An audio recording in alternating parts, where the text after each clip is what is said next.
بسم الله الرحمن الرحيم نحمده ونصلي على رسوله الكريم বিসমিল্লাহির রহমানির রহিম নাহমাদুহু ওয়া নুসাল্লি আলা রাসূলিহিল করিম। আমরা আল্লাহর বরকতময় নাম নিয়ে শুরু করছি। আমরা তার প্রশংসা করি এবং তার মহিমা বর্ণনা করি, ঠিক যেভাবে তার প্রশংসা ও মহিমা বর্ণনা করা উচিত। এবং আমরা শান্তি ও রহমতের জন্য দোয়া করি তার সকল সম্মানিত রাসূলগণের প্রতি, যার মধ্যে অন্তর্ভুক্ত আছেন সর্বশেষ নবী, ধন্য নবী মুহাম্মদ সাল্লাল্লাহু আলাইহি ওয়াসাল্লাম। আমরা আপনাদের ত্রিনিদাদের সান ফার্নান্দো শহরের মসজিদ আল জামিয়া থেকে স্বাগত জানাচ্ছি। এই মসজিদের হলটি হাজি শফিক উর রহমান রহিমাহুল্লাহ এর নামে নামকরণ করা হয়েছে। যদিও এখনও রমজানের প্রথম দিন আসেনি, তবে আমরা আশা করছি যে রমজান শুরু হওয়ার আগেই এই ভিডিওটি আমার ইউটিউব চ্যানেলে আসবে, যাতে এটি আপনাদের রমজানের প্রথম দিনের জন্য প্রস্তুত করতে পারে। আল্লাহ কুরআনে বলেছেন, আমার মনে হয় এটি সূরা আল ইসরাতে আছে, ওয়ায়াস আলুনাকা আউযু বিল্লাহি মিনাশ শাইতানির রাজিম ওয়ায়াস আলুনাকা আনিল আহিল্লা কুল হিয়া মাওয়াকিতু লিন-নাসি ওয়াল হজ। এবং তারা তোমাকে প্রশ্ন করে, হে মুহাম্মদ আলাইহিস সালাম, তারা তোমাকে হিলাল সম্পর্কে জিজ্ঞেস করে। হিলালের বহুবচন হল আহিল্লা। তাদের বলে দাও যে আমি হিলাল বা নতুন চাঁদকে নির্ধারণ করেছি সময় পরিমাপের জন্য, এবং হজ কখন অনুষ্ঠিত হবে তা নির্ধারণের জন্য। হিলাল কি? হিলাল হলো একফালি চাঁদ, ক্রেসেন্ট মুন। হিলাল হলো নতুন চাঁদ, এবং যখন এই একফালি চাঁদ দেখা যায়, আল্লাহর কাছে সেটাই একটি মাসের শুরু। কিন্তু যারা আল্লাহকে বিশ্বাস করে না, ধর্মনিরপেক্ষ মানুষ, তাদের মাস নতুন চাঁদ দিয়ে শুরু হয় না। তাদের মাস সৌর বছর থেকে বিশ্রীভাবে কেটে নেওয়া একটি সময়কাল। তারা বছরে 12 মাসই রাখে, কিন্তু মাসগুলোকে নিজেদের মতো করে ভাগ করে নেয়, কখনো 31 দিন, কখনো 30, কখনো 29, আবার কখনো 28 দিন। এটাই হলো স্রষ্টাহীন বা আল্লাহ বিমুখ জগৎ। কিন্তু যে জগৎ একজন রব বা প্রভুকে স্বীকার করে এবং তিনি যা সৃষ্টি করেছেন তাকে মানে, আমাদের জন্য মাস হল চান্দ্রমাস। এটি সাধারণত 30 দিনের হয়, কিন্তু যদি 29তম দিনের শেষে চাঁদ দেখা যায়, তবে মাসটি 29 দিনের হয়। আর যদি 29তম দিনের শেষে চাঁদ দেখা না যায়, তবে মাসটিতে আরও একটি দিন যোগ হবে এবং তারপর শেষ হবে। একে বলা হয় পবিত্র সময়, আর অন্যটিকে বলা হয় ভুয়া বা কৃত্রিম সময়। তাই রমজান আমাদেরকে আবার সেই পবিত্র সময়ের দিকে ফিরিয়ে ডাকে। যখন শাবান মাসের 29তম দিন শেষ হয়, আমরা এই দোয়া করি, আল্লাহুম্মা বারিক লানা ফি রজবিন ওয়া শাবান ওয়া বাল্লিগনা রমাদান। হে আল্লাহ, দয়া করে আমাদের রজব মাসে বরকত দান করুন, যা শেষ হয়ে গেছে, এবং আমাদের শাবান মাসে বরকত দিন, যা শীঘ্রই শেষ হতে চলেছে। ওয়া বাল্লিগনা রমাদান, এবং আমাদের হায়াত দিন, যেন আমরা বরকতময় রমজান পেতে পারি। আমরা কেন বরকতময় রমজান বলি, সে বিষয়ে আমরা পরে আলোচনা করব।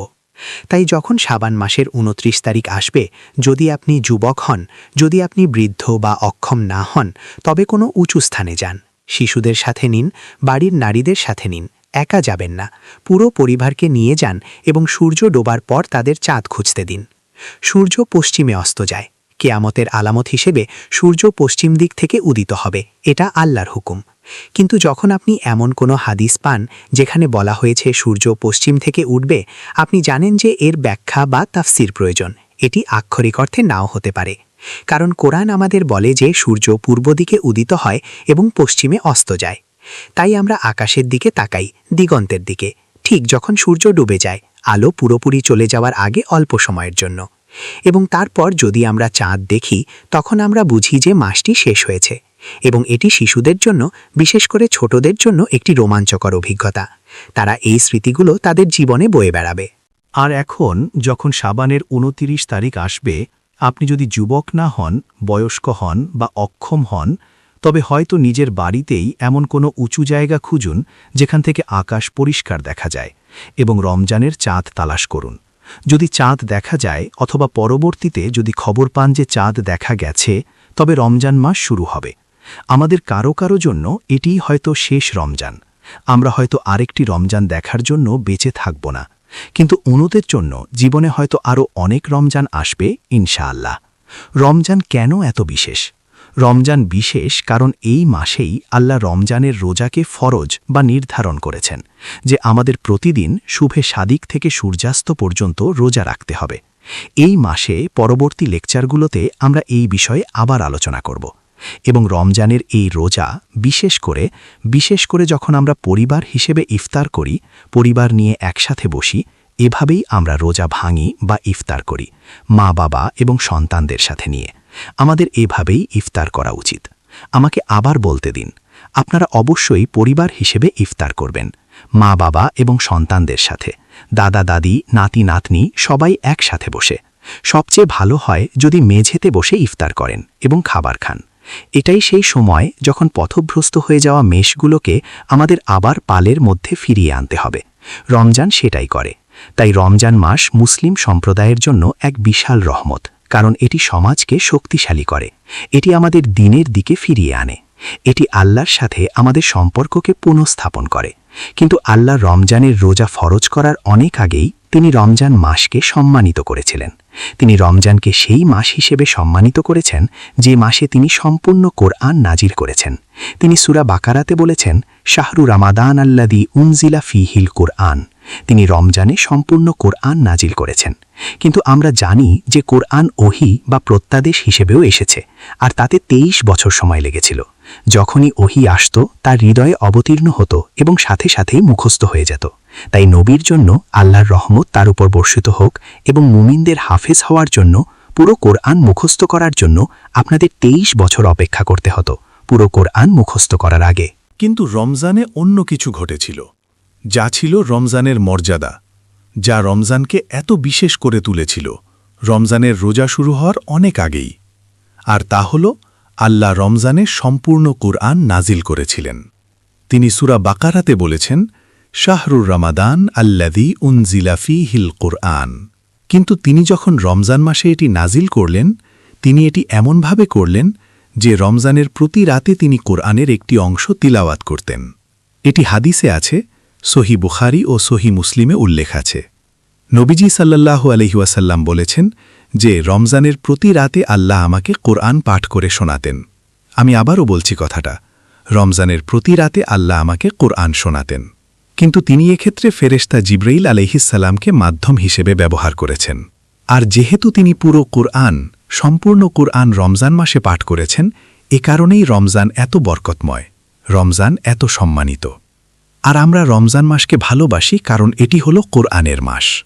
আর তাই এই কোরআন নিজে সম্পর্কে বলে, ইন্নাহু লাযিকরুন লাকা। আমার মনে হয় এটি সূরা আয-যুখরুফের আয়াত, যে এই কোরআন হলো একটি জিকির, এমন কিছু, একটি স্মরণ, একটি স্মৃতি, আল্লাহকে স্মরণ করা। স্মৃতি আল্লাহের স্মরণ, যার হৃদয়ে সুগন্ধির মতো কাজ করে। এই কোরআন একটি জিকির। ওয়া ইন্নাহু লাযিকরুন লাকা। হে মুহাম্মদ সাল্লাল্লাহু আলাইহি ওয়াসাল্লাম, এটি আপনার জন্য একটি জিকির বা উপদেশ। ওয়ালি কৌমিকা, এবং এটি আপনার কওম বা জাতির জন্য জিকির, যার অর্থ আমরা সবাই যারা এখন নবী মুহাম্মদ সাল্লাল্লাহু আলাইহি ওয়াসাল্লামের অনুসারী। এই কোরআন আল্লাহ আমাদের পাঠিয়েছেন এবং দিয়েছেন একটি জিকির হিসেবে, আপনার হৃদয়ে সুগন্ধির মতো, যা দিয়ে আপনি স্মরণ করেন, আল্লাহের স্মরণ এবং তার বাণীর স্মরণ, একটি জিকির। ওয়ালাসাউফা তুসআলুন। কিন্তু আল্লাহ বলছেন, অপেক্ষা করো, আমি শুধু এই কুরআন তোমাদের দিচ্ছি না, আমি একদিন তোমাদের প্রশ্ন করব যে তোমরা এই কুরআনের সাথে কি আচরণ করেছ। ওয়ালাসাউফা তুসআলুন, অবশ্যই এই বিষয়ে তোমাদের জিজ্ঞাসা করা হবে। সুতরাং এখন আমাদের আবার কুরআনের তিলাওয়াতের দিকে ফিরে আসতে হবে। সূরা আল কিয়ামাতে আল্লাহ রমজানের প্রতি রাতের এই তিলাওয়াত সম্পর্কে বলেছেন।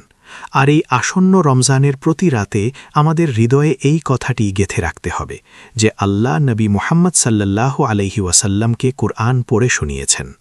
আর তিনি এটাই বলেছেন, তিনি বলছেন, ফাইদা কারানাহু, মনোযোগ দিয়ে শুনুন, আর যখন আমি আপনার নিকট এই কুরআন পাঠ করি, হে মুহাম্মদ আলাইহিসসালাম, ফাত্তাবিউ কুরআনা, তখন আপনি সেই পাঠের অনুসরণ করবেন। তাই রমজানের প্রতি রাতে আমাদের একটি দায়িত্ব আছে। রাত শুরু হয় সূর্যাস্তের সময়, আর রাত শেষ হয় ফজর বা ভোরের সময়। তাই রমজানের প্রতি রাতে আমাদের দায়িত্ব হল কুরআন সেভাবে তিলাওয়াত করা যেভাবে আল্লাহ তিলাওয়াত করেছেন। আমি আদেশটি আবার বলছি, এটি সূরা আল কিয়ামাতে আছে। আপনি যদি আগে এটি সম্পর্কে না শুনে থাকেন তবে আমাকে দোষ দেবেন না। ফাইদা করানাহু ফাত্তাবিউ কুরআনা, আর যখন আমি পাঠ করেছি, এখানে বহুবচন ব্যবহার করা হয়েছে, তবে আমি এক বচনে বলছি। যখন আমি আপনার কাছে এই কোরআন পাঠ করেছি, হে মুহাম্মদ আলাইহিসসালাম, আপনাকে অবশ্যই সেই পাঠের অনুসরণ করতে হবে। যদি এই আদেশটি নবীজির সাল্লাল্লাহু আলাইহি ওয়াসাল্লামের প্রতি দেওয়া হয়ে থাকে তবে তা আমাদের সবার জন্যই প্রযোজ্য। তাহলে এখন প্রশ্ন হল, তিনি কিভাবে কোরআন তেলাওয়াত করতেন? কখন, রাতের কোন সময়ে তিনি কোরআন তেলাওয়াত করতেন? কোরআনের কোন অংশটি প্রতি রাতে তেলাওয়াত করা হতো? কে কোরআনকে সূরাতে বিভক্ত করেছেন? কেন কোরআনকে সূরাতে ভাগ করা হলো? কেন আল ফাতিহাকে বাকি কোরআন থেকে আলাদা রাখা হয়েছে? রমজানের প্রথম রাতে তিনি কোন অংশটি তিলাওয়াত করেছিলেন? আরবিতে একে বলা হয় জুজ, ফার্সিতে তারা একে বলে সিপারা। তাই যখন পহেলা রমজান আসবে, প্রথম রাত, সেই প্রথম রাতে আমাদের কোন অংশটি তিলাওয়াত করতে হবে? কেন আল ফাতেহার পর কোরআন শুরু হয় সবচেয়ে বড় সূরা দিয়ে? সেটি হল আল বাকারা। এটি কোনো দুর্ঘটনা হতে পারে না। আর কেন কোরআন 6টি দীর্ঘ সূরা দিয়ে শুরু হয়?